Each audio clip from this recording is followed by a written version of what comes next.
Olá, hoje eu trago como conteúdo da nossa disciplina de cuidados paliativos uma temática muito importante, que é a síndrome de anorexia-caquexia. A síndrome de anorexia-caquexia do câncer é um aspecto devastador e debilitante em qualquer estágio da neoplasia. A anorexia no câncer tem muitas causas, mas a causa primária costuma ser um aumento nas citocinas pró-inflamatórias ou um aumento nos níveis do lactato. Esses dois fatores modulam então as cascatas de neurotransmissores do sistema nervoso central. Então, a síndrome anorexia-caquexia apresenta-se principalmente como anorexia, perda de peso e perda muscular secundária à ingestão oral inadequada e alterações metabólicas. Então, esta síndrome é altamente prevalente entre pacientes com câncer e tem grande impacto na morbimortalidade, afetando a qualidade de vida desses pacientes de maneira importante. Então, os mecanismos patogênicos da síndrome anorexia-caquexia, na realidade, são multifatoriais. Como eu antecipei, o fator primário é a produção de citocinas pró-inflamatórias pelo próprio câncer. Então, há interações, entre o tumor e o hospedeiro, o paciente, e as citocinas têm um papel significativo. Então, o diagnóstico de caquexia anorexia oncológica é complexo, é multifacetado e requer um exame clínico meticuloso do paciente. E o desafio para os médicos é saber a melhor forma de controlar os sintomas de perda de peso e anorexia para assim obter um resultado ideal para o paciente. Então, nesta apresentação, nós vamos descrever tanto o diagnóstico como a fisiopatologia desta síndrome de anorexia-caquexia do câncer. E esta síndrome, ela inclui também vários outros sinais e sintomas, desde disfagia, xerostomia, e tem uma prevalência superior a 80% em pacientes com câncer avançado. Um paciente que apresenta anorexia, disfagia e perda de peso pode ser descrito como tendo essa síndrome do câncer em fase avançada. E a perda de peso tem sido associada a diferenças na sobrevivência, tanto em curto prazo quanto em longo prazo. E relata-se que piora os efeitos adversos do tratamento do câncer e diminui a capacidade funcional, o estado funcional do paciente. Então, um estudo, por exemplo, relatou que a perda de peso superior a 5% nos 6 meses anteriores é prognosticamente significativa e tem um fator prognóstico independente de outros fatores coexistentes. A perda de peso nesses pacientes com câncer é diferente da perda de peso na população normal, que não tem essa doença de base. Então, a perda de peso em pacientes com câncer leva a um estado de desperdício, ou seja, de depleção né, de perda de massa muscular magra e não assim, de forma mais importante, a diminuição de tecido adiposo, embora haja também lipólise. Então, como o músculo, ou seja, a massa magra, é responsável por uma grande variedade de funções corporais que são essenciais à vida, quando os pacientes perdem uma quantidade excessiva de massa magra, acima de 40%, tem um período de sobrevivência, de expectativa de vida reduzido. Então, a perda de peso é motivo de grande preocupação para pacientes com câncer, porque é um sinal visível, né, e tangível, que simboliza a proximidade, né, da morte e a perda de controle dos sintomas. E, além disso, as intervenções farmacológicas têm um efeito menor, né, insuficiente na perda de peso em pacientes com câncer avançado, em termos de limitar ou interromper ou controlar os sintomas. Então, o crescimento tumoral está associado a profundas alterações, tanto metabólicas quanto neuroquímicas, que podem levar ao aparecimento desta síndrome anorexia-caquexia. A anorexia é definida como a perda do desejo de comer, a perda do apetite, enquanto a caquexia resulta do desgaste progressivo da massa muscular esquelética e, em menor grau, do tecido adiposo, que ocorre mesmo antes da perda de peso se tornar aparente.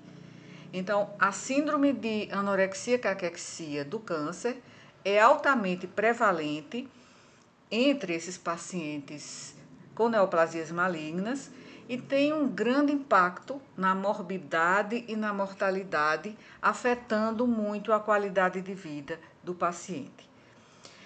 No entanto, a sua relevância clínica é geralmente ignorada e os tratamentos geralmente só são tentados durante as fases mais avançadas da doença. E os mecanismos fisiopatogênicos, como são multifatoriais, mas as citocinas e os fatores derivados dos tumores têm um papel significativo, né? Esse aspecto nutricional e da anorexia representa um alvo terapêutico muito importante. Porque assim, o gasto energético da anorexia vai aumentando enquanto a ingestão energética vai diminuindo, o que vai agravar ainda mais a deterioração progressiva do estado nutricional e, consequentemente, do estado clínico do paciente. E uma abordagem terapêutica ideal para esses pacientes com câncer e que estão anoréxicos e caquéticos deve se basear tanto em mudanças nos hábitos alimentares quanto por terapias medicamentosas, né? Então, essas mudanças dos hábitos alimentares são alcançados por meio da atuação, né? Aconselhamento nutricional, né? Porque a equipe paliativista é uma equipe interdisciplinar. Então, a terapêutica medicamentosa, por sua vez, está destinada a tentar uma interferência na expressão ou na atividade das citocinas, além de outros tratamentos, incluindo o tratamento quimioterápico, radioterápico para o próprio câncer, que é a causa primária desta síndrome caquexia-anorexia.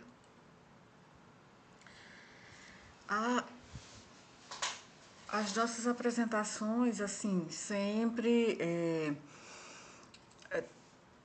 quando há tempo suficiente, eu faço a apresentação dos objetivos de aprendizagem. Então, o que é que nós pretendemos obter ao final desta apresentação?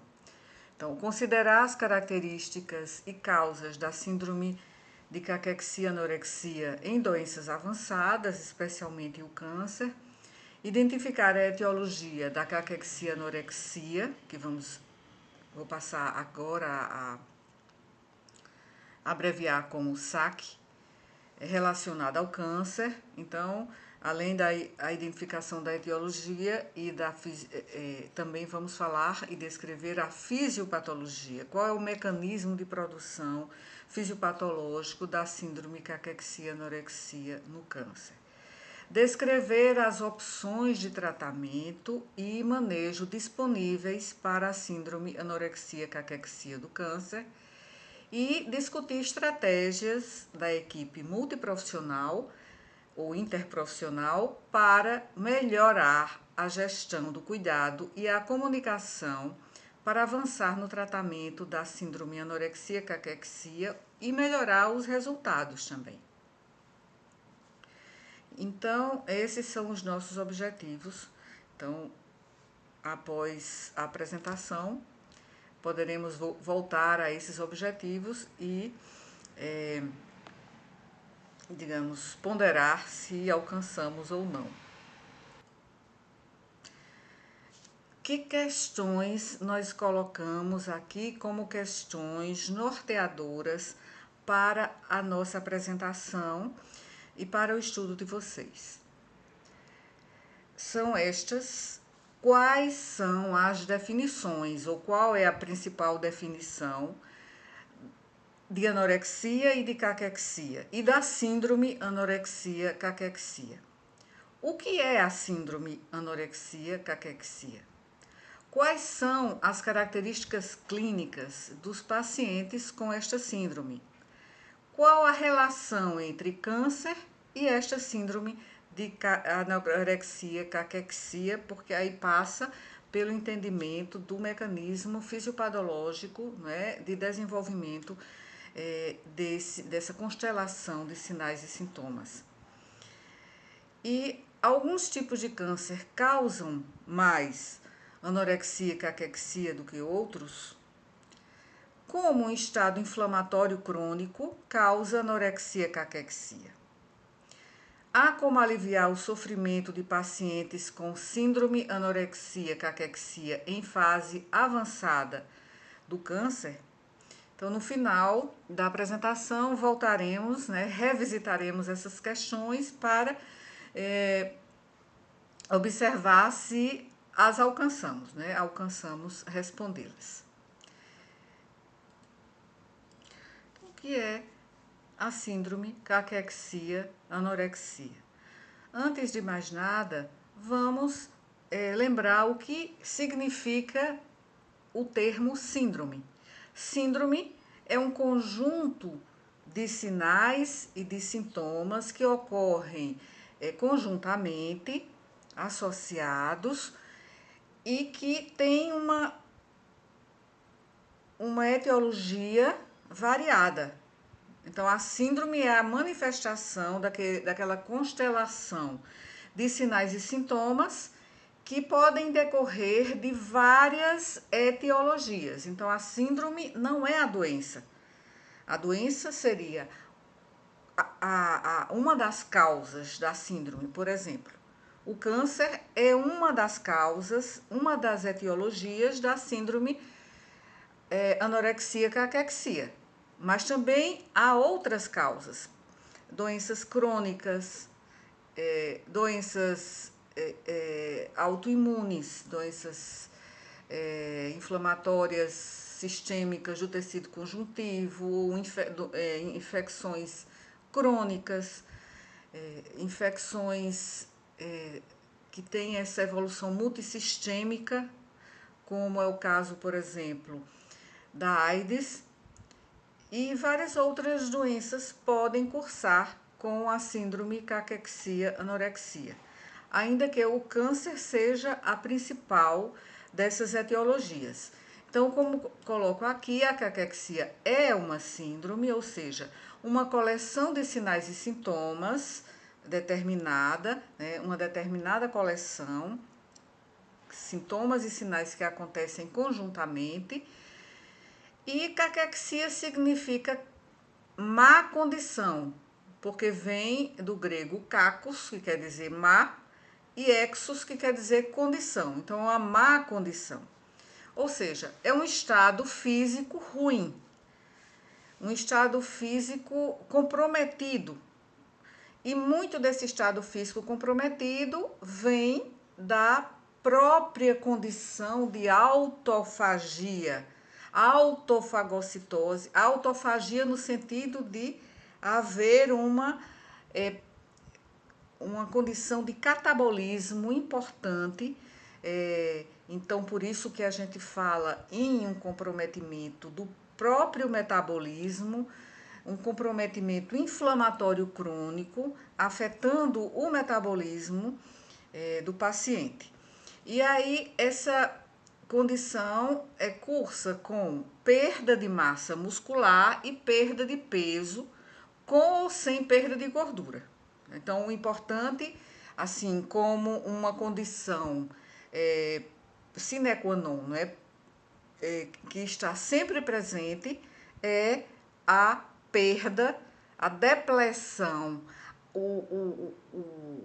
a redução de massa magra, de massa muscular esquelética, acompanhada por uma doença subjacente, que é a doença de base. Então, síndrome não é a doença, mas é a apresentação clínica de vários sintomas e sinais que podem decorrer de várias etiologias, ou seja, de várias doenças. Então, muitas vezes se diagnostica uma síndrome e depois é necessário ir em busca da etiologia dessa síndrome para que haja um tratamento desta etiologia, dessa doença de base. Mas a síndrome caquexia e anorexia, que acontece como um quadro inflamatório crônico multissistêmico, esse quadro também pode sofrer, digamos, ser alvo, não é? Pode ser alvo da terapêutica, que é o que nós vamos comentar ao final desta apresentação.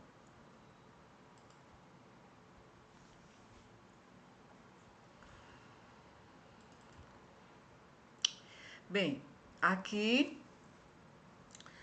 vamos ver as condições em que surge essa síndrome caquexia-anorexia. Então, uma das principais é o câncer avançado, mas algumas vezes o câncer ainda não foi diagnosticado, como acontece em alguns casos de câncer de pâncreas. Começa a haver uma perda importante de peso antes mesmo de o câncer se expressar clinicamente. Então, o câncer avançado, aqui deixa eu usar o cursor, a doença pulmonar obstrutiva crônica, a infecção crônica, incluindo AIDS, tuberculose, a própria insuficiência cardíaca congestiva, que, por sua vez, já é uma síndrome que tem várias etiologias, e a insuficiência cardíaca congestiva é um comprometimento orgânico, né, multissistêmico.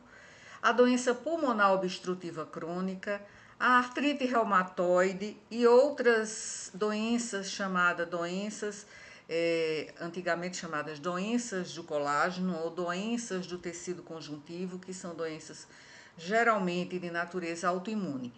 E aqui no câncer avançado, a caquexia geralmente ocorre em combinação com a anorexia, frequentemente denominada, como é o título desta apresentação, e é a temática central, síndrome de anorexia caquexia ou SAC, né? Síndrome como uma abreviatura comum da síndrome anorexia caquexia.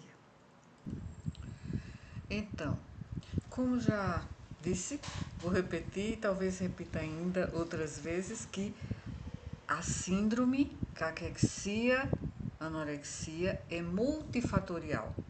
Quer dizer, é uma condição de saúde complexa que resulta da interação de múltiplos fatores, tanto fatores do próprio organismo, né, quanto fatores ambientais. Isso significa que a síndrome não é causada por uma única etiologia, mas sim por uma combinação de fatores que contribuem para o seu desenvolvimento. Por exemplo, no caso, eu acho que o exemplo prototípico, o exemplo principal, o modelo, né, desse tipo de síndrome é o próprio câncer, né, a caquexia anorexia do câncer. Então, além de multifatorial, ela também é uma síndrome que a gente pode chamar de fagocítica. Então, fagocítica, como aqui denominam Ni e Zeng, nesse trabalho de 2020. Então, é uma síndrome fagocítica, por quê? Porque está relacionada ao sistema fagocítico do corpo, que antes chamávamos, né, sistema retículo endotelial, né, é o sistema que é responsável por englobar e destruir, né, agentes estranhos, partículas estranhas, como bactérias, outros micro-organismos patogênicos, células neoplásicas, né, que crescem de uma forma anômala, como é o caso do câncer. Então, as síndromes fagocíticas são um grupo de distúrbios que afetam o funcionamento do próprio sistema imunológico. Então, as pessoas com essas síndromes têm, né, dificuldade de enfrentar essas situações em que a atuação de neutrófilos e macrófagos, né, estão em um estado profundamente ativo, né, e com isso desencadeando uma cascata de reações, como nós vamos ver depois. Então, essa síndrome, quando a gente diz multifatorial e fagocítica, significa essa questão, né? Então, também a gente vê aqui nesse próprio nessas características colocadas aqui no slide, nessas características aqui, Ni e Zeng colocam que há um desequilíbrio na regulação metabólica. Então, o que seria esse desequilíbrio? O metabolismo basal não está funcionando, não é, em plena homeostase, uma homeostase, né, que conhecemos e que estudamos em fisiologia. Então, o desequilíbrio na regulação metabólica ocorre quando os processos metabólicos do organismo estão fora de sincronia ou não estão funcionando de forma adequada. Então, o metabolismo, lembrando, só para a gente fazer essa correlação, né, essa integração com a fisiologia, o metabolismo é o conjunto de reações químicas, né, bioquímicas, que ocorrem no corpo para a manutenção da homeostase, do equilíbrio orgânico. Então, isso inclui a produção e a utilização de energia, inclui também a síntese e degradação de moléculas de nutrientes como proteínas, carboidratos, lipídios e a regulação de várias substâncias químicas que participam do metabolismo orgânico. Então, aqui também coloco que fatores de catabolismo produzidos por tumores na circulação sistêmica, a ativação inflamatória também desequilibrada gera também, leva a um quadro anormal catabólico, com proteólise, o que se chama também de autofagia e de lipólise. E esse quadro ele incide mais no câncer gástrico, no câncer de pâncreas, no câncer de esôfago, câncer de pulmão, câncer de fígado e o câncer intestinal, o câncer coloretal. Então, quando a gente fala em caquexia, estamos falando de desnutrição? Sim. E não sempre, né? Nem sempre caquexia é igual a desnutrição. Ou é? Bom, vamos ver.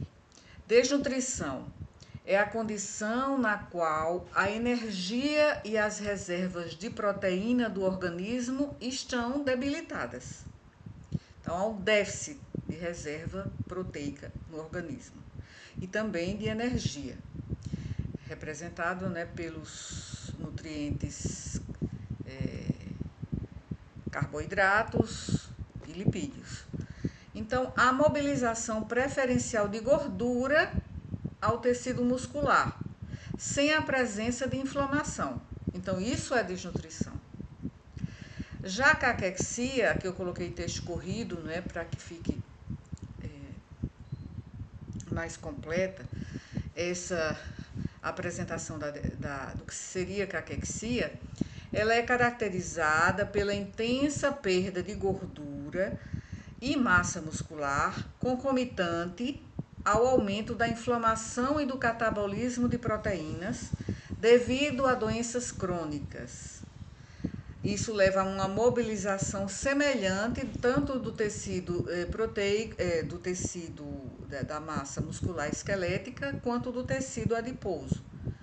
Mas, assim, sempre é mais importante a depressão proteica, né? Então, isso resulta da interação entre a doença de base, no caso aqui estamos enfocando mais o câncer, e a diminuída disponibilidade orgânica de nutrientes. Por que está diminuída essa disponibilidade orgânica? A gente sabe que a síndrome ela é de caquexia e anorexia, ou anorexia e caquexia. Então, há também uma perda do apetite. Então, o paciente não ingere, mas, além disso, o próprio organismo está em catabolismo, levando a uma perda, a um quadro, como eu já disse antes, de autofagia, e essa autofagia vai consumindo, vai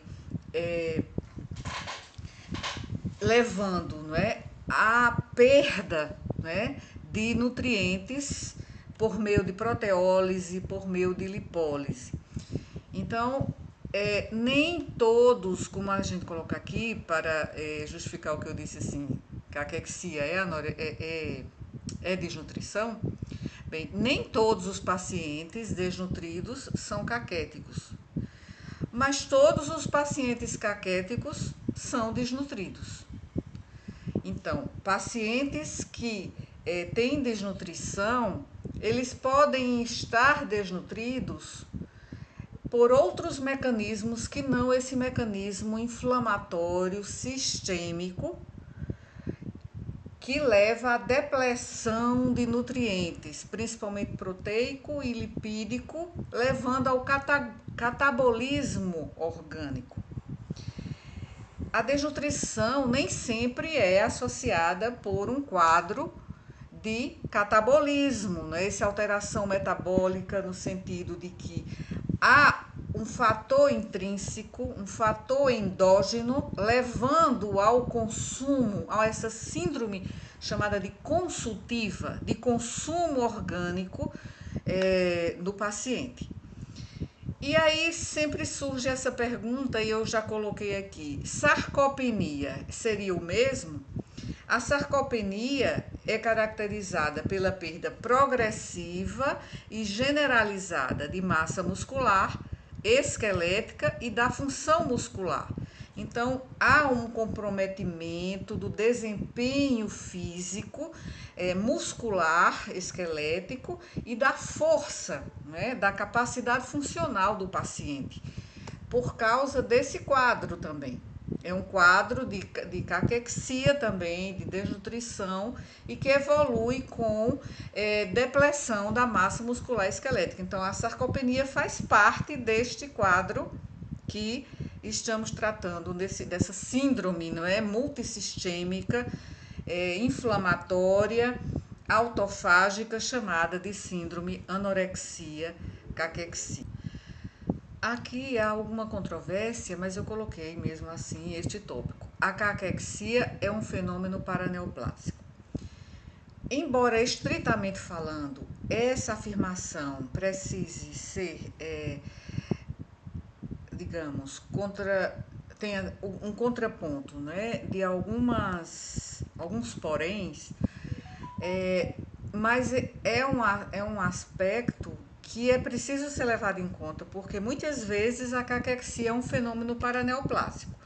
Por exemplo, quando, eu até já mencionei inicialmente, quando a síndrome de anorexia caquexia aparece mesmo antes de aparecerem os sintomas, os sinais, né, a clínica do câncer de pâncreas, então essa síndrome apresenta-se como uma síndrome paraneoplásica. Mas no caso de um paciente que tenha outra condição de base, insuficiência cardíaca congestiva, doença pulmonar obstrutiva crônica, AIDS e outras situações clínicas que são etiologias para a síndrome anorexia caquexia, aí não é uma síndrome paraneoplásica. Então, a gente pode dizer então que embora a síndrome anorexia caquexia não seja estritamente paraneoplásica, mas alguns tipos de câncer podem produzir substâncias, aliás, diversos tipos de câncer produzem substâncias que afetam o metabolismo e até o próprio apetite, contribuindo para a síndrome. E além disso, a própria terapêutica do câncer, como a quimioterapia e a radioterapia, também podem causar efeitos adversos que afetam até a ingestão alimentar e o estado nutricional de pacientes. Então, nesse caso, não seria uma síndrome paraneoplásica, só no caso de haver uma... Então, por exemplo, o paciente que muitas vezes tem anorexia e não ingere alimentos normalmente por inapetência, por falta de apetite, não seria uma síndrome paraneoplásica. Com isso, o paciente vai apresentar anorexia e vai apresentar caquexia, porque grande parte desse quadro vai também resultar da falta de ingesta, por causa da própria anorexia. Mas, por trás dessa síndrome, o que é que existe? Existe uma grande produção de substâncias chamadas citocinas inflamatórias.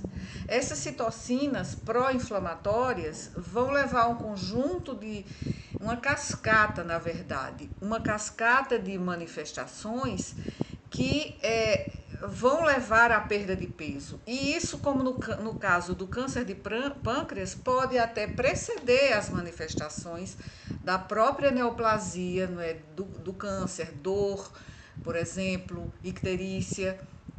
Então, nesses casos, seria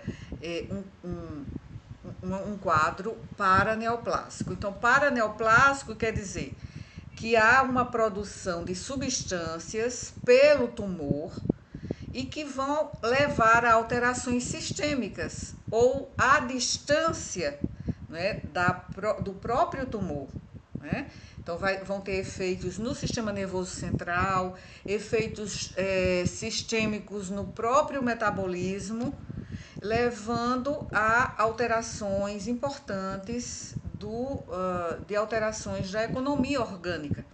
Aí seria uma síndrome paraneoplásica.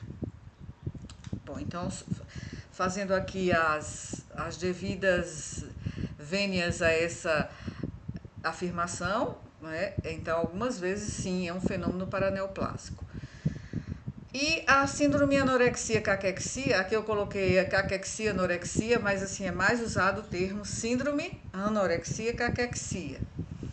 Então, pode ocorrer até antes do diagnóstico clínico da doença de base. Aí, nesse caso, se manifesta como a síndrome paraneoplásica, como no caso do câncer de pâncreas, por exemplo. E também é uma síndrome multidimensional, como eu já falei, multissistêmica, que afeta todos os compartimentos do corpo, do organismo, mas que é mais facilmente reconhecida por meio da perda avançada de massa muscular e também de massa gorda, massa lipídica, massa gorda mesmo, ou seja, de depleção de lipídios. E o diagnóstico da caquexia requer a avaliação do peso corporal, da ingestão alimentar e da composição do corpo. Então, há um tratamento voltado à própria síndrome, além do tratamento voltado para a doença de base. E aqui eu, só para relembrar, porque já falei sobre esse aspecto, que a incidência é maior em pacientes com tumores sólidos, como por exemplo o câncer gástrico, o câncer de pâncreas, o câncer de pulmão, o colo retal e de cabeça e pescoço também. É muito mais comum, por exemplo, do que no câncer de mama. Então, assim, caquexia, anorexia caquexia acontece muito mais nesses cânceres, esses tumores do tubo digestivo e também no câncer de pulmão.